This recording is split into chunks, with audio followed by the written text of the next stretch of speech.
Hello and I welcome you all to my YouTube channel. අයිබෝවන් මම ඔබ සැම මගේ YouTube channel එකට සාදරයෙන් පිළිගන්නවා. ඔන්න අද දවසේදී මම නැවත වතාවක් ඔබට nouns and their appropriate prepositions කියන පාඩමේ දෙවැනි කොටස අරගෙන ආවා. ඔබ දන්නවා මේ පාඩම අපිට ඉතාම ප්‍රයෝජනවත් වෙනවා.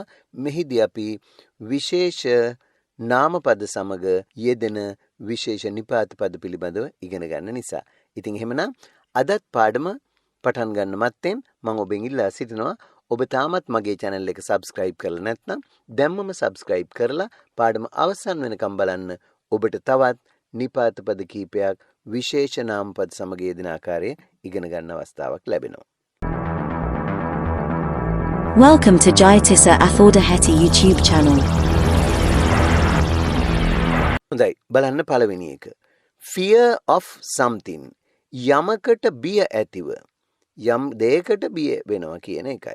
ඒතකොට බලන්න උදාහරණ වාක්‍යයෙන් එක පැහැදිලි කරගමු. I have no fear of ghosts. මම අවතාර වලට බය නැහැ. මට එහෙම බයක් නැහැ අවතාර වලට. අවතාර හොල්මන් වලට අපි කියනවා ghosts කියලා. I have no fear of ghosts. මට අවතාර වලට බයක් නැහැ. ඒ වගේම තව වාක්‍යයක් බලන්න. This child has never shown any fear of strangers before. මීට කලින් මේ ළමයා අමුත්තන්ට කිසිම බියක් දක්වලා නැහැ. දැන් එක්තරා ළමයෙක් ඉන්නවා එයා අමුත්තෙක් දැක්කම පොඩ්ඩක් බයයි දැන්. හැබැයි ඉස්සර එහෙම එකක් තිබුණේ නැහැ. අන්න ඒ බව සඳහන් කරන්නේ මෙහෙමයි. This child has never shown any fear of strangers before.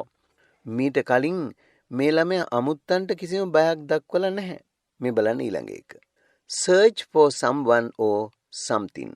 Search for someone or something කියන්නේ යමෙක් හෝ යමක් සෙවීම. එහෙම නැත්නම් සොයනවා. මේ බලන්නකෝ උදාහරණ වාක්‍ය. The police are still making a search for the suspects. The police are still making a search for the suspects. පොලිසිය තවමත් සැකකරුවන් සොයමින් සිටී. පොලිසිය තවමත් සැකකරුවන් සොයමින් සිටී. The police are still making a search for the suspects. මේ දෙවෙනි උදාහරණය. They have not given up the search for the lost child. නැති වූ ළමයා සෙවීම ඔවුන් නතර කර නැත. They have not given up the search for the lost child. නැති වූ ළමයා සෙවීම ඔවුන් නතර කර නැත. Reason for something. යමකට හේතුව. Reason for something. යමකට හේතුව. There is no reason for you to get angry. ඔයාට තරහ ගන්න හේතුවක් නැහැ. There is no reason හේතුවක් නැහැ for you to get angry. ඔබට තරහ ගන්න හේතුවක් නැහැ. මේ දෙවෙනි උදාහරණය. Do you know the reason for his resignation? ඔහුගේ ඉල්ලාස්වීමට හේතුව ඔබ දන්නවද? Do you know the reason for his resignation? ඔහුගේ ඉල්ලාස්වීමට හේතුව ඔබ දන්නවද? මේ ඊළඟ එක. Idea of doing something. Idea of doing something. යමක් කිරීමේ අදහස. යමක් කිරීමේ අදහස. බලන්න උදාහරණ වාක්‍යය.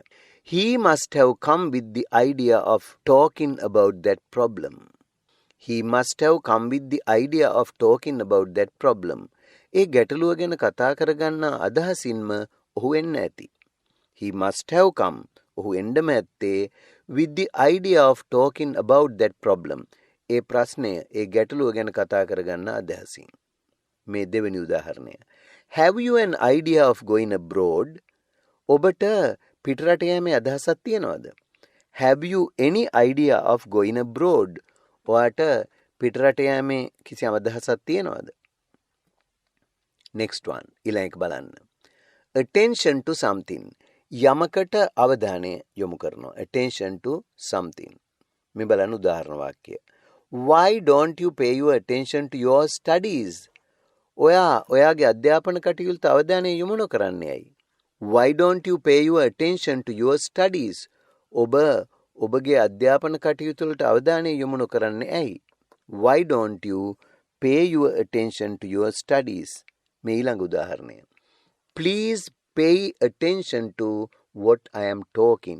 කරුණා කරලා මම කතා කරමින් ඉන්න දෙයට අවධානය යොමු කරන්න.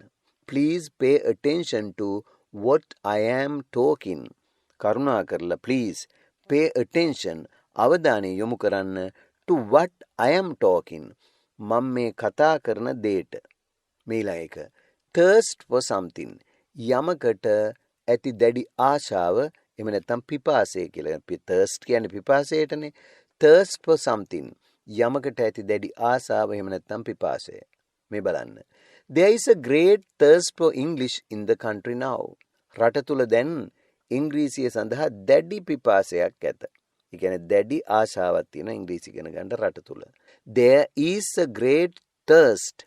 There is තියෙනවා a great විශාල එහෙම නැත්නම් දැඩි thirst පිපාසයක් ආශාවක් for English ඉංග්‍රීසි සඳහා in the country now දැන් රට තුල. in the country now කියන්නේ දැන් රට තුල. එහෙනම් නැවතත් බලන්න වාක්‍ය. There is a great thirst for English in the country now. මීළඟ එක. His thirst for knowledge is admirable. දැනුම ගැන ඇති ඔහුගේ පිපාසය අගය කළ යුතුයි. His thirst for knowledge is admirable. ඔහුගේ දැනුම ලබා ගන්න තියෙන ආශාව එහෙම නැත්නම් පිපාසය අගය කළ යුතුයි. admirable කියන්නේ අගය කළ යුතුයි. මීළඟ එක. delight in something. delight in something. යමක් කිරීමෙන් ලබන සතුට. delight සතුට in something යම් දෙයකින් ලැබෙන. මේ බලන්න. He takes great delight in singing. ගී ගැයීමෙන් ඔහු විශාල සතුටක් ලබයි. He takes great delight in singing. ගී ගැයීමෙන් ඔහු විශාල සතුටක් ලබනවා. මේ තවත් උදාහරණයක්. I have no delight in making others unhappy. I have no delight in making others unhappy. අනෙක් අය අසතුටු කර මම සතුටක් නොලබමි. I have no delight in making others unhappy. අනෙක් අය අසතුටටපත් කරලා මම සතුට ලබන්නේ නැහැ. එහෙම ආසාවක් මට නැහැ.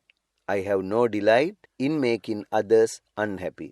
හොඳයි ඉතින් එහෙමනම් අද ඉගෙන ගත්ත මේ විශේෂ නාමපද සහ ඒවැ කියදුණු නිපාත පද පිළිබඳ හොඳින් මතක තියාගන්න. අදත් සමුගන්න මොහොතේ මම ඔබෙන් ඉල්ලා සිටිනවා.